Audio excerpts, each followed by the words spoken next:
Hello students, देखो chapter है electric field and potential. Question number 11 है, कहता है consider a gold nucleus to be a sphere of radius 6.9 fermi in which protons and neutrons are distributed. Find the force of repulsion between two protons situated at largest separation. Why do these protons not fly apart under this repulsion। देखो nucleus है gold का, अब इसमें protons neutrons जो है distributed हैं, तो कहता है टू प्रोटॉन्स के बीच में, है ना, टू प्रोटॉन्स के बीच में force of repulsion find out करना है, ज्ञात करना है, ठीक है।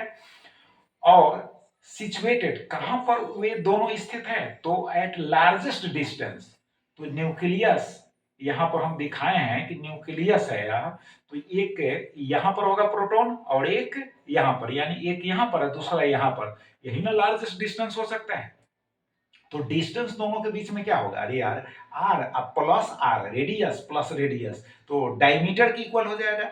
तो डायमीटर इज इक्वल टू हो जाएगा r plus r is equal to 2r। R is equal to 6.9 fermi, तो d is equal to 2 into 6.9 fermi, यानी 13.8 फर्मी हो गया।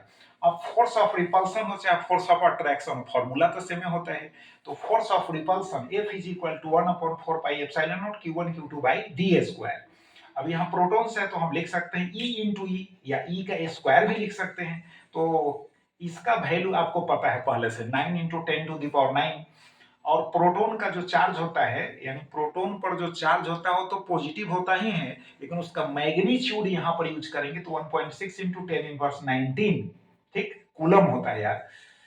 तो अब देखो इसका स्क्वायर कर देंगे, और नीचे जो डिस्टेंस का स्क्वायर होगा तो यहाँ 13.8 फर्मी है, तो 1 fermi is equal to 10⁻15 metre, तो यहाँ इंटू 10⁻15 हो गया, और इसका स्क्वायर कर दिए। फिर देखो अब यहाँ 1.6 है, बात समझ में आ रहा है। अब इसका स्क्वायर करेंगे तो 2.56 हो जाएगा, और यहाँ पर 19 टू जा तो कितना होगा, यानी माइनस में, तो -38 होगा उसमें से, यानी 38 नेगेटिव है और यहाँ 9 पॉजिटिव है, तो सब्ट्रैक्ट कर देंगे तो -29 पावर बचेगा 10 पर। अब नीचे देखो यहाँ पर 13.8 को 2 टाइम्स मल्टीप्लाई करेंगे, और यहाँ 15 टू जा हो जाएगा 10, यानी नेगेटिव पावर है तो -30 होगा, और ऊपर में होगा 10 पर पावर -29, नीचे होगा -30, तो कैंसिल होगा, तो पावर यहाँ -1 बच जाएगा यहाँ पर, है ना, -1 बच जाएगा। तो 10 टू द पावर -1 जब होगा, -1, तो 10 टू द पावर -1 है तो ऊपर में लिखा जाएगा 10 हो जाएगा, ऊपर में 10 टू द पावर +1 होगा, है ना, तो दैट इज इक्वल टू 10। तो यहाँ 10 लिख दिए कि नहीं। अब मल्टीप्लाई कर लीजिए, फिर डिवाइड कीजिए, इतना तो कर ही सकते हो आप, तो न्यूटन में आ जाएगा फोर्स का वैल्यू। अब क्वेश्चन का लास्ट जो पार्ट है, why do these protons not fly apart under this repulsion. जब रिपल्सन फोर्स काम करता है, दोनों एक दूसरे को रिपेल कर रहे हैं, तो फ्लाई, है ना, अपार्ट, यानी न्यूक्लियस को छोड़कर भाग जाना चाहिए, न्यूक्लियस को छोड़कर दोनों प्रोटॉन्स को भाग जाना चाहिए। तो ऐसा क्यों नहीं होता है, तो समझ लो यहाँ जो फोर्स ऑफ रिपल्सन काम कर रहा है, जिसको हम इलेक्ट्रोस्टैटिक फोर्स और कूलम फोर्स कहते हैं, उससे भी स्ट्रॉन्ग फोर्स ऑफ अट्रैक्शन काम करता होगा न्यूक्लियस के इनसाइड में, तभी ना वो अलग होता नहीं है, यानी न्यूक्लियस को छोड़कर प्रोटॉन्स नहीं चले जाते हैं। इसका कारण है कि उससे भी इलेक्ट्रोस्टैटिक फोर्स से स्ट्रॉन्ग फोर्स ऑफ अट्रैक्शन काम करता होगा न्यूक्लियस में, और वो बाइंड करके प्रोटॉन्स को रखता है। तो उस फोर्स का नाम है, क्या है, न्यूक्लियर फोर्स। बात समझ गए। तो nuclear force is much more stronger than electrostatic force और कूलम फोर्स। क्लियर हो गया, इसीलिए नहीं छोड़कर जाते हैं। क्लियर कॉन्सेप्ट हुआ कि नहीं। अब नेक्स्ट क्वेश्चन देखो, अब ऐसे लैंग्वेज में नहीं लिखे हैं, यहाँ ट्रायंगल बना दिए, इक्विलैटरल ट्रायंगल है। अब इक्विलैटरल ट्रायंगल के तीनों कॉर्नर्स पर चार्जेस हैं, क्लियर है, सेम चार्जेस हैं। Side a is equal to 5 centimetre दिया हुआ है। Find the net coulomb force on the charge at one corner. अब किसी एक कॉर्नर पर जो चार्ज है ना, उस पर फोर्स निकालना है रेस्ट चार्जेस के कारण। तो यहाँ पर फिगर बना दिए हैं। सपोज करो ए पर जो चार्ज है उसके कारण फोर्स निकालना है। तो देखो जितना बी पर के चार्ज के कारण यहाँ फोर्स अप्लाई होगा, उतना ही सी पर के चार्ज के कारण होगा, क्योंकि चार्जेस तो सेम ही है। तो हम निकाले हैं एफ बी, तो एफ बी बी पर के चार्ज के कारण तो डायरेक्शन ऐसे होगा, फोर्स ऑफ रिपल्सन होगा, है ना।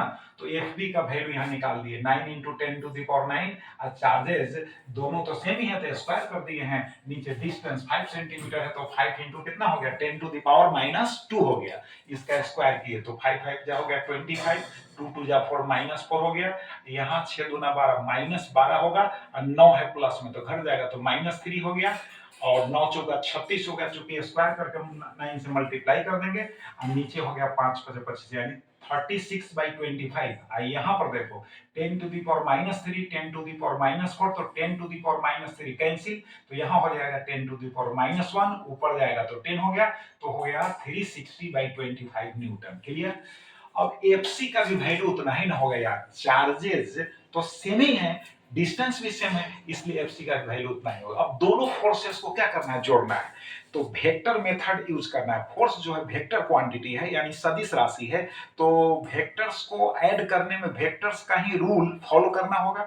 तो टू वेक्टर्स के बीच अगर एंगल थीटा सबटेंड हो रहा है, फॉर्म हो रहा है, तो दोनों का जो रिजल्टेंट होगा उसका फॉर्मूला याद रखिए, कई बार बदला चुके हैं।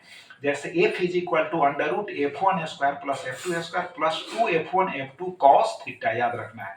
तो यहाँ पर इक्विलैटरल ट्रायंगल है इसलिए ईच एंगल 60 डिग्री के बराबर होगा और यहाँ पर आउटसाइड में जो एंगल होगा यह भी 60 डिग्री के इक्वल होगा, क्योंकि vertically opposite angles must be equal, पढ़े हैं ज्योमेट्री में। तो अब इनको हम ऐड किए हैं तो देखो cos 60 डिग्री लिखे भी हैं। अब एफ बी एफ सी दोनों तो इक्वल है तो एफ सी के जगह पर एफ बी लिखेंगे तो 2fb स्क्वायर हो जाएगा और प्लस यहाँ भी 2fb स्क्वायर होगा और cos 60 डिग्री का वैल्यू 1/2 2 2 कैंसिल हो जाएगा तो यहाँ 2fb square plus fb square is equal to कितना होगा 3fb स्क्वायर, fb स्क्वायर का स्क्वायर रूट fb होगा यहाँ √3। अब fb का वैल्यू डाल देंगे तो 360/25 √3 न्यूटन। क्लियर हो गया कि नहीं। नेक्स्ट क्वेश्चन है इसी तरह का है लेकिन ये स्क्वायर है, अब समझ गए ना। तो स्क्वायर में भी चार्ज उतना ही है, सेम चार्जेस रखा हुआ है और साइड ए का वैल्यू जो है यहाँ भी 5 सेंटीमीटर है। क्वेश्चन नंबर है 17, देख लो। अब यहाँ पर देखो सी पर के चार्ज के कारण यहाँ निकाले हैं, ठीक, तो एफ सी होगा और फिर ए पर के चार्ज के कारण निकाले तो एफ ए होगा और बी पर के चार्ज के कारण निकालेंगे तो एफ बी होगा। तो तीनों फोर्सेस को हम है ना सेपरेटली फाइंड आउट कर लिए हैं, ठीक।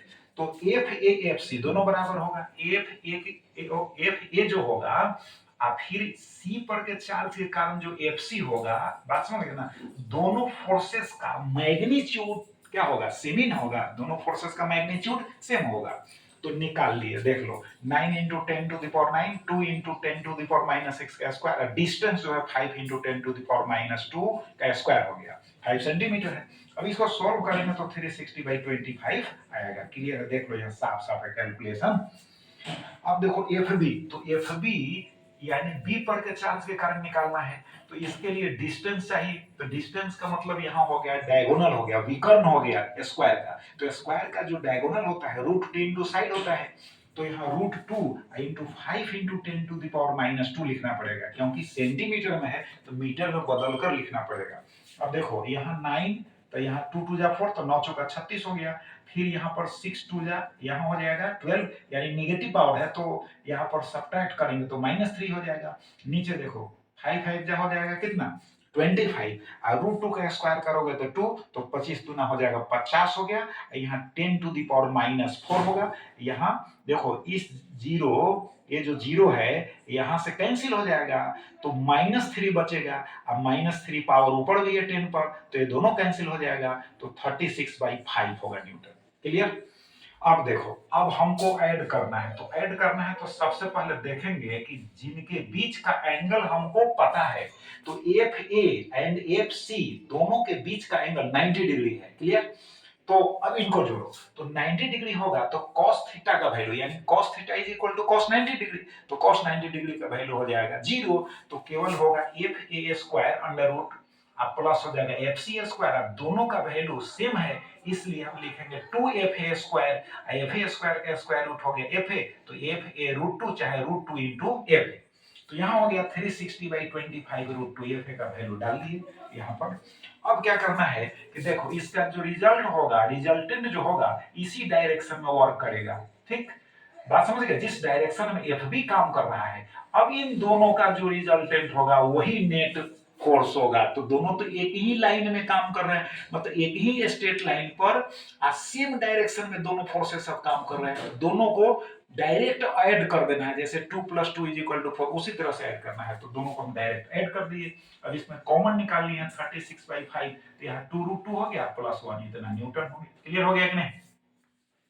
तो चलो इसको रिवाइज करो, फिर नेक्स्ट वीडियो में मिलेंगे। Thank you.